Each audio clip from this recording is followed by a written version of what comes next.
Hello, everyone, and welcome.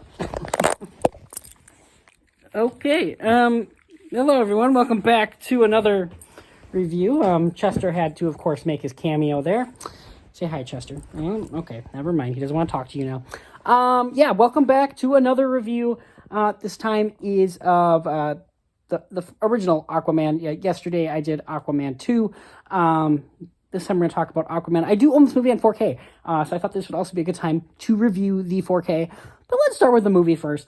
This movie came out in December of 2018, and I remember going to see it and going, that was fun, but it's not great. Watching it again, thank you, Chester. Such a good boy. Anyways, so watching it again, I feel the same way. This movie is fun. It's not great, though. Starting with let's acting here. Jason Momoa is a great Aquaman. He's fun. He's awesome. He's exciting. I talked more about this in the other review, but can't even remember her name right now. The Johnny Depp girlfriend, Amber Heard. Thank you. She's not so great. Willem Dafoe is great in this. We got Nicole Kidman's great in this. Dolph Lundgren, I can't say his name. He's great. Patrick Wilson, he's great. Amber Heard really is just the weakest part of this movie. I don't buy their chemistry either. The chemistry between Momoa and Heard is not there. It just kind of pops up at the end because it seems like it's supposed to happen. That's kind of what, I don't know, that's what's supposed to happen. The superhero hunk is supposed to get the superhero babe girl. That's what that feels like with this movie. This movie has some really great visual effects.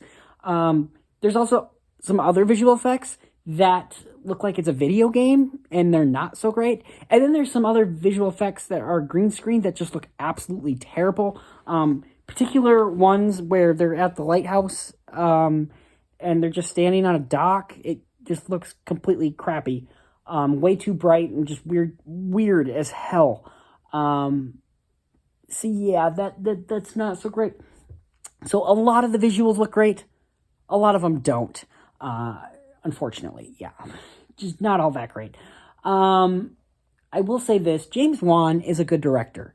And you can tell, especially after watching like his Furious 7, for example, you can tell he's having fun with it. You can tell that this is not supposed to be an Oscar-winning movie. This is not my Conjuring movie.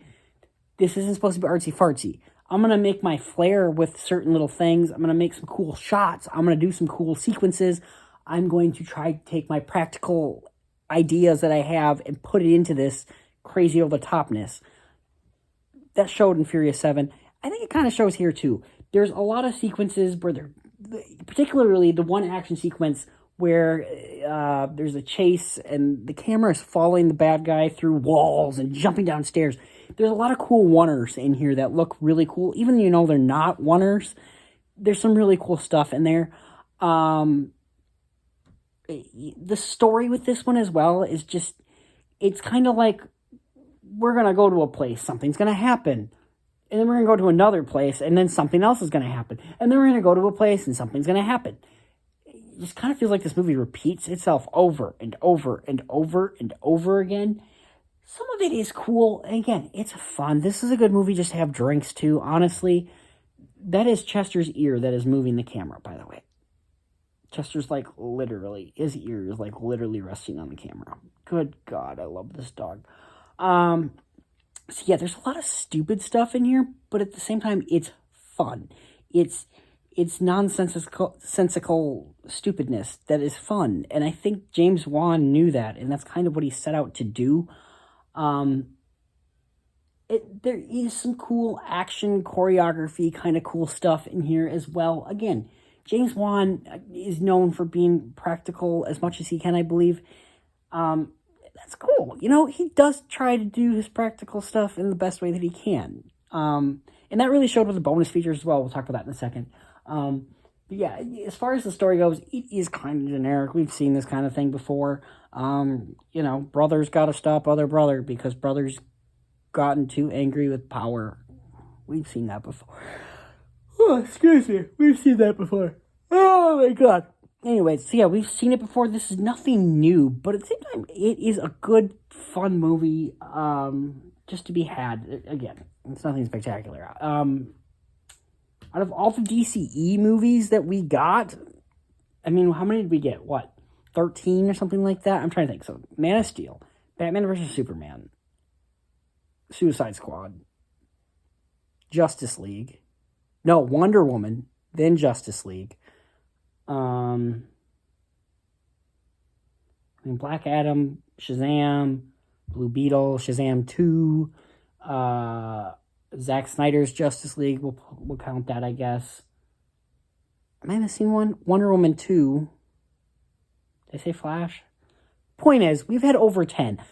This is in the top 5 of the DCEU, I think. It's nothing spectacular, but it is a fun movie. And that's the best thing I have to say about this. Are the characters that great? No. Is the story that great? No. But is it fun? Does it look visually great? Yeah. My 4K also was doing the aspect ratio with IMAX and such. The IMAX shots are beautiful. Clearly there was a lot of love and effort put into these shots and such like that. And it just shows. And I like the relationship between Jason Momoa and Patrick Wilson. I think that really worked. A lot better than the Mara situation. Black Mamba, or what is it? Black Manta. His kind of motivation, his motivation's there. Again, it's something we've seen before. You killed my father, therefore you have to die. I guess. It's very generic, but it works. It's something. My hair is getting really messy, and I gotta go get a haircut. I don't know when I'm gonna have time to. I work 7 days a week most of the time. So yeah, it's a little goofy, a little silly, but I had fun with this movie. What can I say? As far as the rating goes with this movie, I think when I originally saw this movie, I gave it like a 7 out of 10. I think I'd stick with that. It's like a 7 out of 10. Some not so great writing. Better than the second, though. Not so great characterizations, I guess. But for the most part, it kind of works. It is just generic. But there's some really cool shots in here. A so-so performance from Amber Heard. But everything else, it's a fun movie. It's enjoyable. Is it the movie I go back to rewatch all the time? No. But have I seen this movie like a good 5-10 times probably at this point? Yeah. And it is. It's kind of a fun movie. It looks beautiful. It was great watching it on this 55-inch 4K TV. I need to get a bigger TV. I'm well aware of this. Yeah. But it's good. It's fun. So yeah, I'll go 7 out of 10 on this one. Now, for the special features. There is a lot of special features on this. It is actually a really good 4K. I'm not going to lie. First thing we have is coming Aquaman. It's a 13-minute thing on Jason Momoa, and his role in Aquaman, I guess you could say. After that, we have another 20-minute feature going deep into the world of Aquaman. They go behind the scenes on a lot of stuff. They show a lot of stunts and such like that. Another really good one. James Wan, World Builder. It's under 10 minutes, but it just, talks about James Wan. A lot of interesting stuff in there, too. James Wan is just an interesting director, and I really like him as a director. Black Depths of Black Manta, the actor going over his role of Black Manta, obviously. Heroines of Atlantis, went over the women in the movie. I don't want to talk too much about these, because I want you to go out and buy the 4K and actually watch these things and enjoy it that way. Villainous Training talks about, two bad guys. We got Orm, played by Patrick Wilson. Black Manta is Yahya Abdul Mateen II. I think I said that right. That's why I try not to say actors' names. Match Made in Atlantis is the Jason Momoa, Amber Heard. It's 3 minutes long for good reason, because I know that there's no chemistry there. Atlantis Warfare. Let's see. They're talking about the visual effects and some of the stunts. There's some really cool, interesting stuff you see. It's really interesting to see where the actual practical stuff takes place and leading into the visuals and such like that. So that was a really cool, interesting one to see. It could have been longer for me, honestly. Creating undersea creatures. This just went over some of the creatures and some of the other I don't know what you call it, colonies that are undersea world, you know. And the design, the character design, it, you can tell when you're watching the movies that are practical, and I like that. You see where it's practical and where they add a little bit of digital stuff.